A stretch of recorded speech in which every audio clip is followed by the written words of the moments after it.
हाय हाय गर्मी, उफ उफ गर्मी। इन दिनों हर किसी की जुबान से ये ही शब्द निकल रहे हैं। गर्मी का प्रकोप ऐसा है कि हर कोई घर में दुबकने को मजबूर है। मौसम विभाग की माने तो आने वाले दिनों में गर्म हवाएं परेशानी को और बढ़ाने वाली हैं। एक डिज़ास्टर मैनेजमेंट एनडीआरएफ के डायरेक्टर साहब द्वारा भी ली गई, जो एसीएस होम जो हमारे एसडीआरएफ के डायरेक्टर है और हम लोगों ने उसको अटेंड की थी। तो उसमें हीट वेव रिलेटेड इलनेस, उसके अलावा फायर एनओसी, फॉरेस्ट फायर, उसके बारे में भी चर्चा हुई कि राजस्थान की क्या तैयारी है। राजस्थान के अधिकतर हिस्सों में पिछले कई दिन से तेज गर्मी पड़ रही है और मौसम विभाग की माने तो ये दौर अभी एक सप्ताह और चलेगा। इस दौरान कई इलाकों में तेज गर्म हवाएं यानी लू चलने की चेतावनी जारी की गई है। प्रदेश के 8 ऐसे जिले हैं जहां पर 46 डिग्री के पार तापमान पहुंच गया है।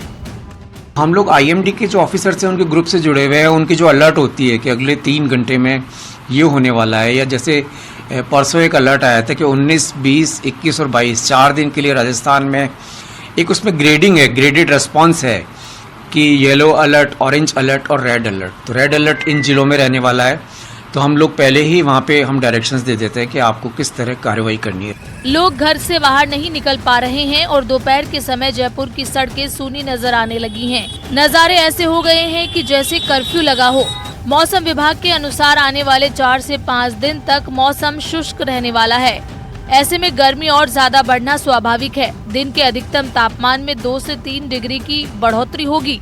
कोटा में भीमगंज मंडी में एक युवक की मौत भीषण गर्मी और लू की चपेट में आने से हो गई। मौके पे पहुंचा तो आदमी पड़ा हुआ था जो बिल्कुल लू के मारे, बिल्कुल लू से बिल्कुल और गर्मी से कारण मृत अवस्था में पड़ा हुआ था, जिसको मैं 108 से एम्बुलेंस लेकर आया। एम्बुलेंस ला करके और दूसरी डॉक्टर साहब को चेकअप कराया तो मृत घोषित कर दिया। मृत घोषित करने के बाद उसकी डेड बॉडी को पोस्टमार्टम रूम में शिफ्ट करा दिया। बेतहाशा बढ़ती गर्मी अभी प्रदेशवासियों की मुसीबतें बढ़ाने वाली है, क्योंकि 25 मई से 2 जून तक नौतपा शुरू होने जा रहा है, जिसके चलते तापमान 47 डिग्री के आंकड़े को भी पार कर सकता है। ऐसे में जितना हो सके गर्मी से बचाव करें, क्योंकि गर्मी से बचाव ही इसका इलाज है। Bureau report, news 18 Rajasthan. और बिहार के छपरा में चुनाव के बाद हिंसा में एक शख्स की मौत हो गई। आज सुबह आरजेडी और बीजेपी कार्यकर्ताओं के बीच झगड़ा। बीजेपी आम आदमी पार्टी पर हमलावर है, मगर आम आदमी पार्टी इसे चुनाव के दौरान बीजेपी की साजिश ठहरा रही है। क्या है पूरा मामला, इस रिपोर्ट में समझिए।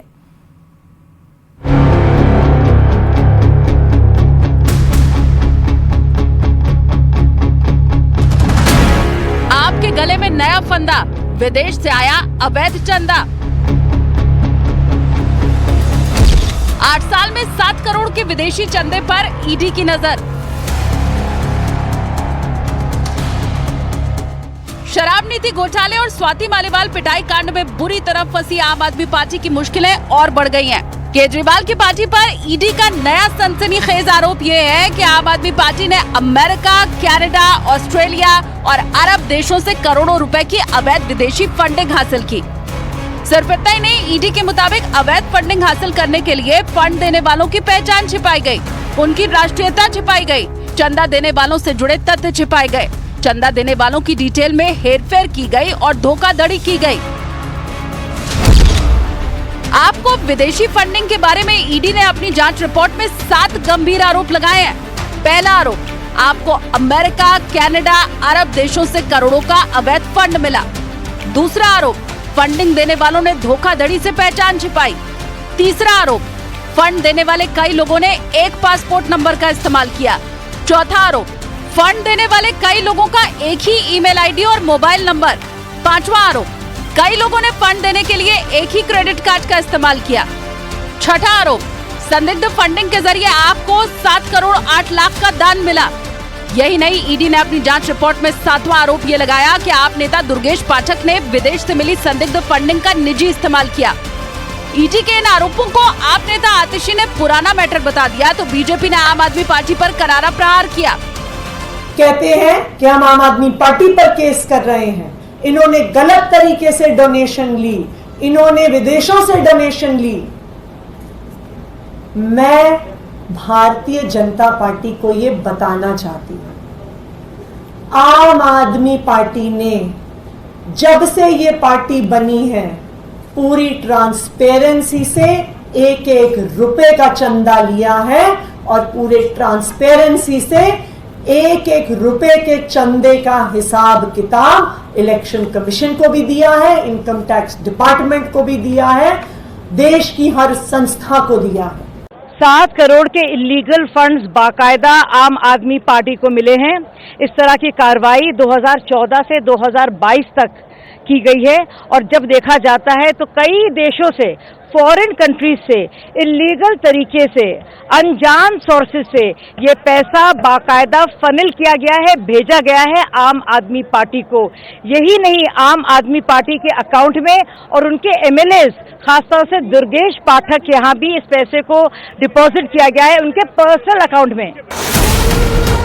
ईडी ने आपको संदिग्ध विदेशी फंडिंग से जुड़ी रिपोर्ट गृह मंत्रालय को भेज दी है। इस रिपोर्ट में ईडी ने दावा किया है कि आम आदमी पार्टी को 2014 से लेकर 2022 तक 7 करोड़ 8 लाख रुपए की जो विदेशी फंड मिला, उसमें FCRA यानी विदेशी योगदान विनिमय अधिनियम, RPA यानी representation of peoples act of IPC यानी इंडियन पेनल कोड का भी उल्लंघन किया गया और इसके जरिए आम आदमी पार्टी को अमेरिका, कनाडा, ऑस्ट्रेलिया, न्यूजीलैंड, सऊदी अरब, संयुक्त अरब अमीरात, कुवैत, ओमान और अन्य देशों के कई दानदाताओं से संदिग्ध फंडिंग मिली। 2015 में इवन हाई कोर्ट में MHA ने एफिडेविट में सबमिट किया था और कहा था कि कोई गलत नहीं हुआ है। ये बात बहुत पुरानी है, ये बात खत्म हो चुकी है। प्रश्न ये उठता है कि आज ये फिर से क्यों उठा रहे हैं। आप अगर देखेंगे भारतीय जनता पार्टी की पूरी कारगुजारी, तो जब भी ये चुनाव हारने की स्थिति में आते हैं, ये इस तरीके के कारगुजारी, इस तरीके के कारनामे, षड्यंत्र, गंदी राजनीति करते हैं। किस तरह से आम आदमी पार्टी ने विदेशों से इलीगल तरीके से पैसा इकट्ठा किया है फंड के रूप में। कई सैकड़े पासपोर्टों के ऊपर कई सैकड़ों लोगों से पैसा लिया गया। 7 करोड़ रुपए अब तक आइडेंटिफाई हो चुका है और आज तक आम आदमी पार्टी ने इस पैसे की जानकारी नहीं दी। विदेश में बैठे लोग, कौन वो लोग थे जो आम आदमी पार्टी को पैसा दे रहे थे? ईडी ने गृह मंत्रालय को जो रिपोर्ट सौंपी है, उसमें आप और पार्टी के नेताओं के द्वारा विदेशी फंड जुटाने के कई अनियमितता के कई मामले का जिक्र किया गया है। ईडी ने अपनी रिपोर्ट में यह आरोप भी लगाया कि विदेश से पार्टी फंडिंग के लिए जो पैसे लिए गए थे, उसमें एंट्री में हेराफेरी की गई, कैश में पैसा लिया गया, जबकि बताया गया कि ऑनलाइन या चेक से पैसा लिया गया है। इसे सही दिखाने के लिए एक ही पासपोर्ट नंबर, ईमेल और मोबाइल नंबर का इस्तेमाल हुआ। ईडी की रिपोर्ट के मुताबिक आपको चंदा देने के लिए विदेश से 155 लोगों ने 55 पासपोर्ट नंबरों का इस्तेमाल किया। विदेश से 71 लोगों ने 21 मोबाइल नंबरों का इस्तेमाल किया। विदेश से 75 लोगों ने 15 क्रेडिट कार्ड का इस्तेमाल किया। ईडी की रिपोर्ट के बाद बीजेपी ने आम आदमी पार्टी को घेर लिया। बीजेपी अध्यक्ष जेपी नड्डा ने दिल्ली में रोड शो के दौरान आम आदमी पार्टी पर जोरदार हमला बोला। ये मैंने पहले भी कहा, आम आदमी पार्टी झूठ के बुनियाद पर बनी हुई पार्टी है और इनके नेता अरविंद केजरीवाल का दोगला चरित्र, दोहरा चरित्र और इनके नेताओं का ये सब जिसको कहते हैं राजनीति में फरेब और झूठ के बुनियाद पर खड़ी पार्टी और नेता है। ईडी का दावा है कि आम आदमी पार्टी ने विदेशों से फंड लेने के लिए बड़े पैमाने पर घपला, घोटाला और फर्जीवाड़ा किया और विदेश से मिले चंदे को छिपाने के लिए फर्जी जानकारियां पेश की। खास बात यह है कि इस जांच रिपोर्ट में आपको विदेशी चंदा देने वालों की पहचान, उनकी नागरिकता और सभी जरूरी दस्तावेज के साथ शामिल किया गया है। इससे आम आदमी पार्टी की मुश्किलें और ज्यादा बढ़ सकती हैं। और ईरान के राष्ट्रपति इब्राहिम रईसी और विदेश मंत्री हुसैन अमीर अब्दुल्लाहिन की हेलीकॉप्टर क्रैश में मौत के बाद दुनिया एक बार फिर से तीसरी जंग के मुहाने पर आकर खड़ी है। अपने राष्ट्रपति की मौत के बाद ईरान बुरी तरह से भड़का हुआ है। अमेरिका जहां पूरे मामले में खामोश है, तो वहीं भारत ने कहा कि भारत और ईरान की दोस्ती में रईसी की बड़ी भूमिका रही। हेलीकॉप्टर क्रैश की यह घटना कोई साजिश है या फिर हादसा, ये अब तक साफ नहीं है।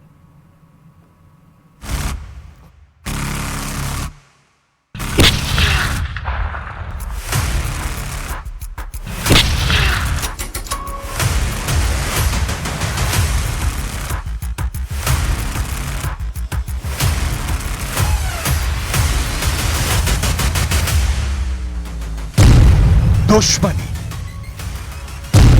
साजिश, षड्यंत्र, धोखा, गद्दारी, बदला, विश्वासघात, हत्या, हादसा। इब्राहिम रईसी की मौत की मिस्ट्री क्या? आयतुल्लाह सैयद इब्राहिम रईसी खादिमुर रज़ा अलैहिस्सलाम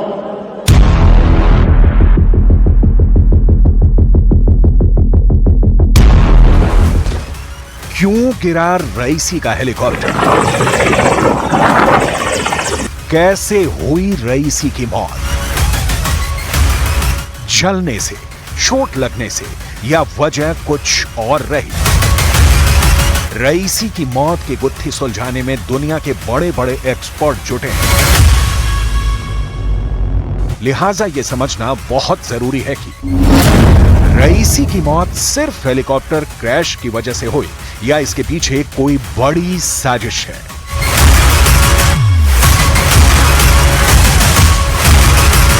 ईरान के राष्ट्रपति इब्राहिम रईसी की मौत को लेकर इस वक्त दुनिया भर में कई थ्योरी चल रही है और हर थ्योरी के पीछे कारण गिनाए जा रहे हैं। हम उन 5 बड़ी थ्योरी को दिखाने जा रहे हैं जिसमें रईसी की मौत की वजह का A to Z जवाब आपको मिल जाएगा। लेकिन उसके पहले वो 5 सवाल जो साजिश और शंका की गुंजाइश पैदा करते हैं। पहला सवाल, बेल 212 हेलीकॉप्टर से सफर क्यों? दूसरा, लंबी फ्लाइट के लिए MI-17 से क्यों नहीं गए? तीसरा सवाल, ईरान के खिलाफ दुश्मन ने बड़ी साजिश रची। चौथा सवाल, खराब मौसम की जानकारी थी, फिर क्यों टेक ऑफ? और पांचवा सवाल, लेकिन सबसे बड़ा, कि कहीं इंटरनेशनल या फिर इंटरनल साजिश के शिकार तो नहीं हुए ईरान के राष्ट्रपति इब्राहिम रईसी?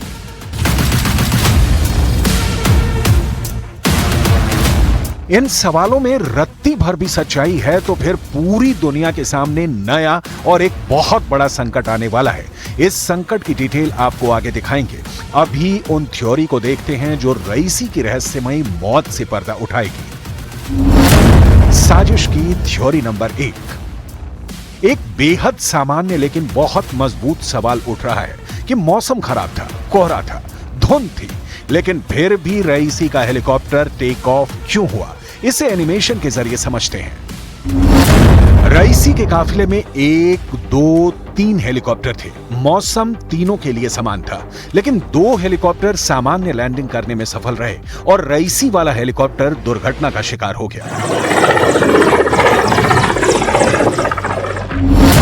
सवाल है, कैसे?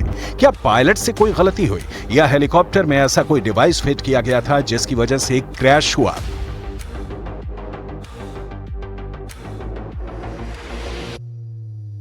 इस सवाल की तह तक जाने के लिए अजरबैजान से ईरान के रिश्ते को समझना होगा, जहां से रईसी का हेलीकॉप्टर टेक ऑफ हुआ। अजरबैजान ईरान की तरह ही शिया बहुल देश है, लेकिन अजरबैजान के रिश्ते ईरान से ज्यादा इजराइल से मजबूत रहे हैं। इसके पीछे की वजह है आर्मेनिया से अजरबैजान की दुश्मनी, जिसकी वजह है सीमा विवाद। इस मुद्दे पर इजराइल अजरबैजान का साथ देता रहा है, जबकि ईरान सीमा परिवर्तन का समर्थन नहीं करता। और यही सामने आती है साजिश की थ्योरी नंबर 2। अजरबैजान से रईसी का हेलीकॉप्टर उड़ान भरता है। हेलीकॉप्टर के बारे में कहा जा रहा है कि वो वेल कंडीशन में था, यानी किसी तरह की कोई तकनीकी दिक्कत या परेशानी हेलीकॉप्टर में नहीं थी। तो फिर क्रैश कैसे हो गया? रईसी की मौत का EMP कनेक्शन।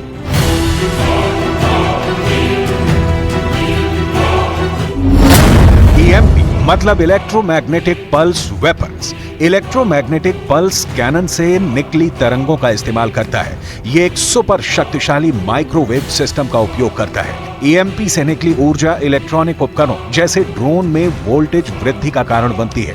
इससे पहले कि ड्रोन या कोई दूसरा इलेक्ट्रॉनिक उपकरण अपने तापमान को नियंत्रित कर सके, यह इलेक्ट्रोमैग्नेटिक पल्स वेपन उसे बेकार बना देता है। तो क्या अजरबैजान में रईसी के हेलीकॉप्टर के टेक ऑफ के पहले उसमें ईएमपी फिट किया गया या ईएमपी के जरिए हेलीकॉप्टर को उड़ा दिया गया?